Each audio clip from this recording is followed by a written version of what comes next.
Today we look at the book of Psalms 34. We've been going through the Psalms series, reading through the book of Psalms, and today we are going to look at Psalm 34. I will extol the Lord at all times. His praise will always be on my lips. I will glory in the Lord. Let the afflicted hear and rejoice. Glorify the Lord with me. Let us exalt his name together. I sought the Lord, and he answered me. He delivered me from all my fears. Those who look to him are radiant. Their faces are never covered with shame. This poor man called, and the Lord heard him. He saved him out of all his troubles. The angel of the Lord encamps around those who fear him, and he delivers them. Taste and see that the Lord is good. Blessed is the one who takes refuge in him. Fear the Lord, you his holy people, for those who fear him lack nothing. The lions may grow weak and hungry, but those who seek the Lord lack no good thing. Come, my children, listen to me. I will teach you the fear of the Lord. Whoever of you loves life and desires to see many good days, keep your tongue from evil and turn your lips from telling lies. Turn from evil and do good, seek peace and pursue it. The eyes of the Lord are on the righteous, and his ears are attentive to their cry. But the face of the Lord is against those who do evil, to blot out their name from the earth. The righteous cry out, and the Lord hears them. He delivers them from all their troubles. The Lord is close to the brokenhearted and saves those who are crushed in spirit. The righteous person may have many troubles, but the Lord delivers him from them all. He protects all his bones. Not one of them will be broken. Evil will slay the wicked. The foes of the righteous will be condemned. The Lord will rescue his servants. No one who takes refuge in him will be condemned. And this is a psalm by David where he's explaining what it means to engage with the Lord, what it means to trust in God. Now here, this psalm, he wrote it when he pretended to be insane before Abimelech, who had driven him away, and he had left. And David remembers the mercy of God, and we see this beautiful story unravel from 1 Samuel, where it explains how the Lord had rescued his servant David. Now, when you look at 1 Samuel, we see how David had been afflicted to a point he's actually feigning insanity. He's feigning madness. He's actually pretending, a whole king pretending to be mad because he was trying to save his life.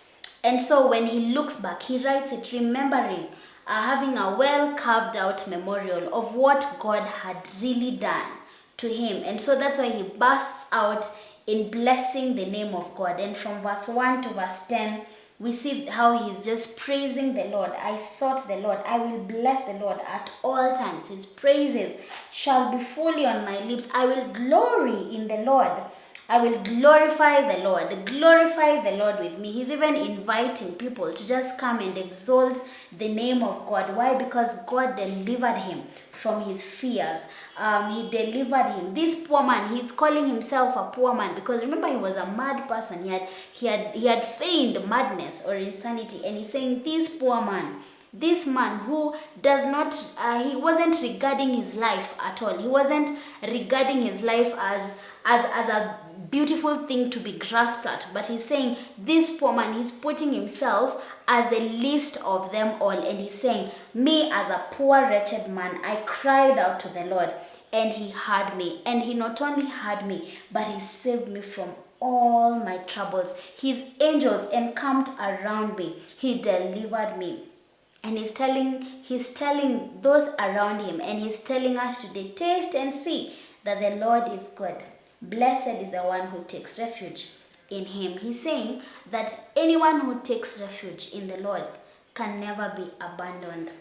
Now, David writing this psalm after faking insanity before a king, before Abimelech.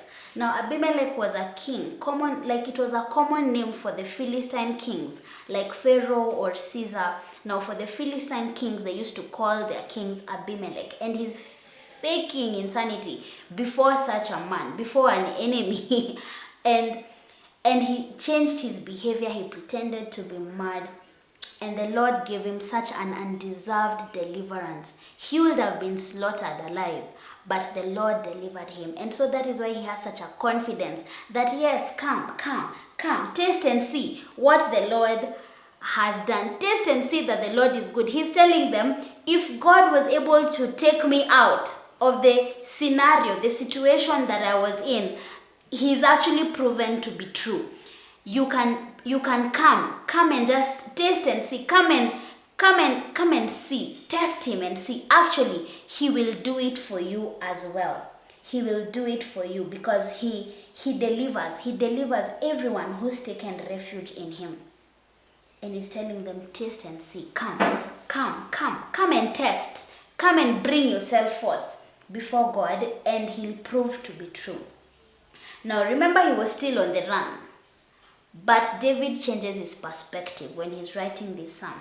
He focuses on the Lord and sings as if everything is actually going on well with him, as if everything is okay around him. But the truth is, everything was not okay around him, but he didn't change his perspective on taking refuge, on tasting and seeing that the Lord is good.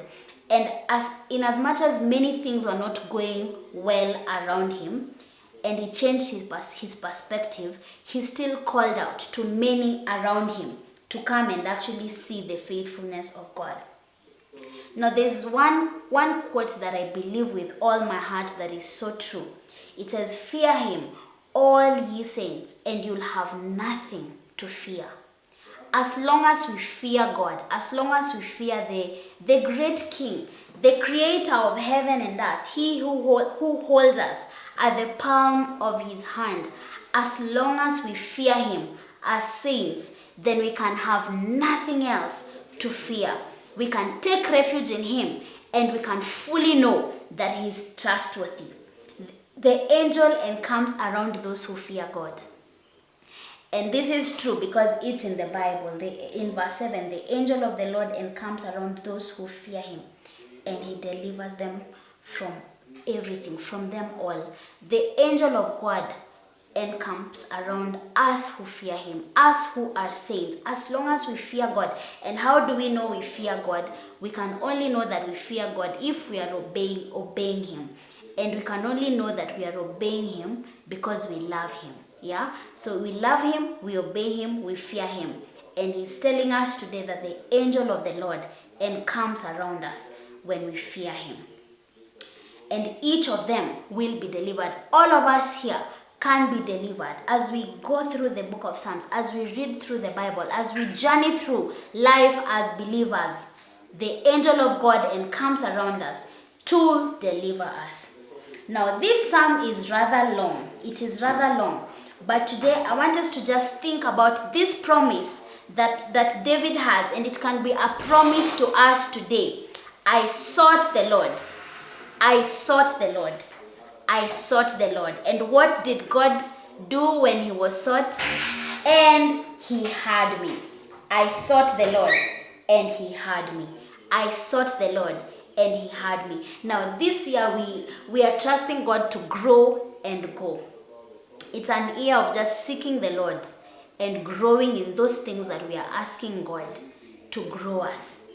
And in the authority of his word, as we seek him, he's saying that as we seek him, he will hear us and he will respond. And so my cry to all of us is that in this year, in this week, in this month, together with our families, we will trust the Lord to seek him, that we will seek him. And we will declare together that yes, I sought the Lord and he heard me. Like David, we will look back at the many things that may have seemed to go wrong. But because we sought the Lord, he answered us and he delivered us from all our troubles. So may the Lord help us to seek him. As we are trusting God to grow in prayer, can we seek him like David? Can we seek him? And for sure, he is to be trusted.